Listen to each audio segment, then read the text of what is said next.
Blake Crouch has enjoyably adapted his own 2016 novel, Dark Matter, into a 9-episode series for Apple TV+, which aims to be your destination for classy sci-fi. It's got nothing to do with dark matter, except as Shakespeare might have used the phrase to describe some sinister business. This dark matter doth shade our bright prospects, something like that.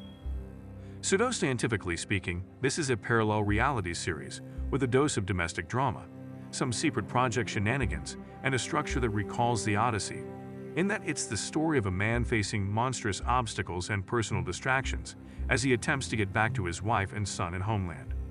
A complement of familiar quantum mechanical terms are dropped along the way, with only the hint of a thud, superposition, entanglement, liminal, multiverse, ideas that have become standard sci-plot devices and useful literary metaphors. Jason Desson, a physicist, is introduced to us in Dark Matter Episode 1. He resides in Chicago with his teenage son Charlie and wife Daniela. His wife trades in art, and he teaches at a nearby college. Despite the simplicity of his life, we can see that he is not quite content with where he is. To make matters worse, he receives a call from his friend Ryan informing him that he has won the renowned Pavia Award, which allows physicists to pursue their projects. As we watch Jason working surreptitiously on a project on his own, it is evident that he is not satisfied because he expected the Pavia to be handed to him. In any case, Jason receives an invitation from his good friend Ryan to the neighborhood bar for a celebration drink. Jason enters the bar to celebrate his friend, even though he doesn't want to go since Daniela is insistent. At this point, Ryan suggests that Jason work with him to create a neurotech business, with financial support from their former wealthy friend Andrew Darab. Ryan offers him far more money than he does as a teacher, but since the company would be based in San Francisco, he advises Jason to speak with Daniela once before accepting his offer. Jason begins heading home after having a drink and thinking back on what he ought to do. He feels depressed and disoriented, so he ignores Daniela's call. Later, when he is getting nearer to his house, a masked man forces him into a car at gunpoint and drives him to an abandoned location. Before giving him a chemical injection that renders him unconscious, the man in the mask instructs him to take off all of his clothes. Jason tries to argue with the masked man when he wakes up, but all he can make out of his inquiry is, "Are you happy in your life?" Although I'm sure Jason is content with his life and his family right now, the question is addressed to him directly following his defeat in the Pavia tournament and his treatment by a colleague who offers him a job rather than the other way around. He would therefore naturally say yes in response to that query. After that, when Jason awakens, the physicians are keeping an eye on him in a quarantine facility. After he wakes up properly, he sees Amanda, who says she knows him. Jason, though, is perplexed and stays silent. Later on, he runs across Lighton, whom he knows from a previous job. We gradually discover that Jason has awakened from a months-long experiment and is currently in a different version of his reality. He co-owns the institution, which goes by the name Victory. Jason finds it all too much to process, and he panics and flees in a hurry before realizing what is happening. The first episode of Dark Matter ends with Jason finding his way to his house, where he discovers everything is altered, including his family and the furniture. Inside, he finds Amanda waiting for him.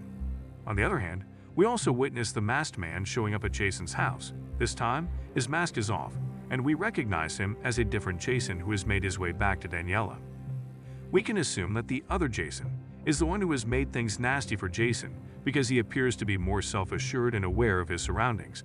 When Victory representatives arrive, Jason is seen fleeing from Amanda's new house in the first scene of Dark Matter's second episode. To make sure he's not crazy, he visits the neighborhood tavern, but the normal bartender doesn't seem to know him. He then makes the decision to visit a hospital to have his head examined, but the CT scan reveals nothing other than a high level of psychoactive chemicals that the other Jason had given him. When it comes to the other Jason, it is evident that Daniela played a part in his decision to assume control of Jason's life. After making passionate love with her, he wakes up in their bed and takes his time getting used to the new environment. Once back at the hospital, Jason leaves after learning of a Daniela-curated art exhibition about this reality. In this reality, Jason has everything he could ever want, even the Pavia prize, and she is not his wife. Nevertheless, he avoids interacting with the Victory people and goes to Daniela's art exhibition in order to obtain some answers. Daniela's installations are devoted to this reality's Jason and contain all of the show's obvious references.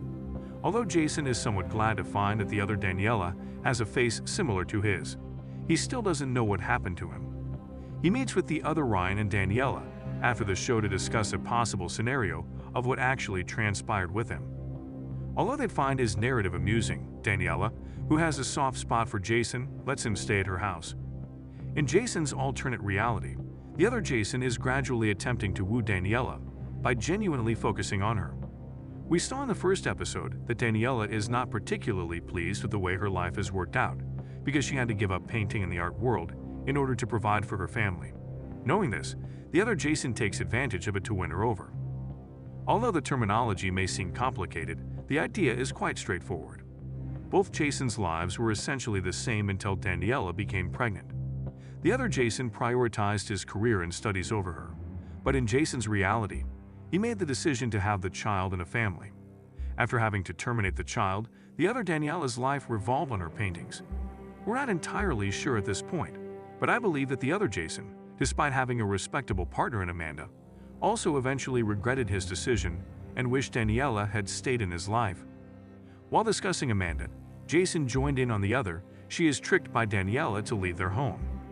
He then goes in search of information on everything that has been happening, gathering items from their location that may be useful in putting the puzzle pieces together. Jason finds a box prototype among the other Jason's papers. It resembles Schrödinger's cat experiment, and he concludes that the other Jason was able to create what he had been aiming for his entire life. In essence, the larger version of the box that Jason was attempting to construct has been accomplished by the other Jason.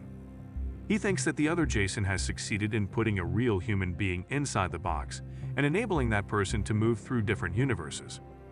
In the end of Dark Matter's second episode, Jason and other Daniela find themselves extremely close as they consider the possibilities of a life that she was never given. Just as they are getting comfy after sharing a kiss, there comes a knock on the door. Dawn charges in with a gun, shoots the other Daniela in the forehead, and tases Jason as he approaches the door. In the event that this is a lethal shot, the other Daniela could be dead, which would create an even more chaotic situation in the scheme of things. We may anticipate several time leaps or reality jumps in the next episodes as Jason tries to figure out how to get back to his family, because everything starts and ends with her.